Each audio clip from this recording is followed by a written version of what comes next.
राधे राधे महाराज जी। जी महाराज जी, मुझ पे पूज्य कैली कुंज वाले महाराज जी की, वृंदावन धाम की, राधा वल्लभ लाल की और आप जैसे संतों की बहुत कृपा है। जी, मैं माइक पास में लीजिए। मैं अभी 2-3 बार वृंदावन आई हूँ। महाराज जी, मुझे आप ये बताइए कि एक साधारण इंसान संत नहीं हो सकता क्या?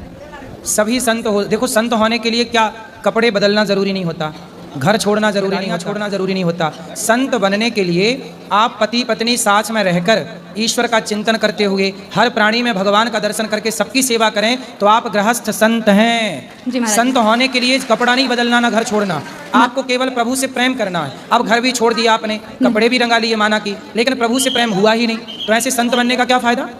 प्रभु से प्रेम तो कहीं से भी हो सकता है ना। मीराबाई को तो प्रेम हो गया, बचपन से हो गया। मेरे दादाजी थे तो वो एक मतलब गुरु कृपा से आज्ञा हुई कि उनने एक जगह पे बैठ के नाम जप किया है 20 साल तक, सात्विक भोजन करके। तो अब मैं यहाँ आई तो, लेकिन उसी जगह पे मेरे घर वाले मांस मदिरा का सेवन कर रहे हैं। तो घर वालों को समझाओ कि भाई आपके घर में इतना बड़ा भक्त हुआ, 20 साल एक जगह बैठ के भगवान नाम जपा और उसी के परिवार के लोग मांस भक्षण करने लगे, ये तो बड़ा गलत कर रहे हैं। घर वालों को सोचना चाहिए। वो अब मुझे शायद अब पता चल रहा है वो अपनी झूठन मुझे देते थे।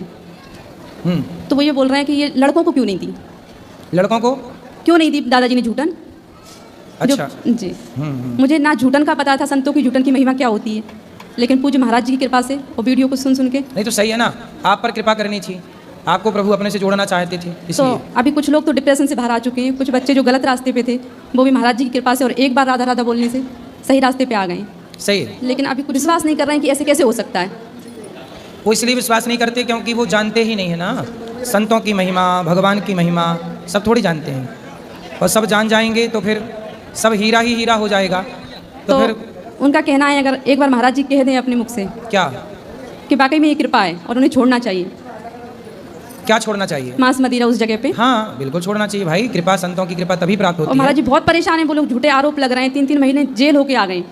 तब गलत करेंगे तो भोगेंगे। और उस गांव में महाराज जी विधायक 2 किलोमीटर की दूरी पे, लेकिन बच्चे स्कूल के लिए भटक रहे हैं। अच्छा जी महाराज जी, स्कूल नहीं है? स्कूल नहीं है महाराज जी वहाँ पे। गांव में आपके? जी कौन सा गांव? अशोकनगर जिले में है, मध्य प्रदेश। हाँ अशोकनगर जिले में। तो कौन सा चंदेरी के पास में। कौन सा गांव? खिरकाटाका नाम से है। तो गांव कितना बड़ा है जी? गांव कितना बड़ा है? गांव पूरी पंचायत वहीं से है महाराज जी। तो उस गांव में स्कूल नहीं है? स्कूल है पर टीचर नहीं है और उसकी कोई व्यवस्था नहीं है महाराज जी में। ऐसे कैसे होगा कि स्कूल है टीचर नहीं है? क्या है, वहाँ के लोग सिर्फ खाने पीने में ही बर्बाद हैं। विधायक के पास जाते हैं इसकी शिकायत करने, उसकी शिकायत करने, लेकिन कभी ये चीज़ लेके नहीं जाते कि गाँव का विकास हो। अब ये तो वहाँ के लोगों की अज्ञानता है, और यदि स्कूल है तो टीचर होना चाहिए और बढ़िया पढ़ाई होना चाहिए। हाँ जी, आप एक बार बोल दें तो हम किसी को दिखा पाएँ कि महाराज जी ने ये बोला और ये कृपा है। नहीं बिल्कुल, गांव गांव में स्कूल होने चाहिए और बढ़िया स्कूल। हम तो यही कहते हैं कि इस देश में स्कूल होने चाहिए, शिक्षा मुक्त होनी चाहिए। मंत्री का बेटा और रिक्शे वाले का बेटा एक साथ पढ़े, ये समानता इस राष्ट्र में होनी चाहिए। अब यही हम बात कहते हैं। तो और महाराज जी एक बार ये और बोल दीजिए कि जहाँ दादाजी ने नाम जप किया है वो जगह मंदिर बन गई है। सही है, वो पवित्र है। वो मंदिर अगर आप वहाँ काटेंगे, खाएंगे, किसी को दुख देंगे, सत्संग में जोड़ के कक्षा में समझाएंगे हम।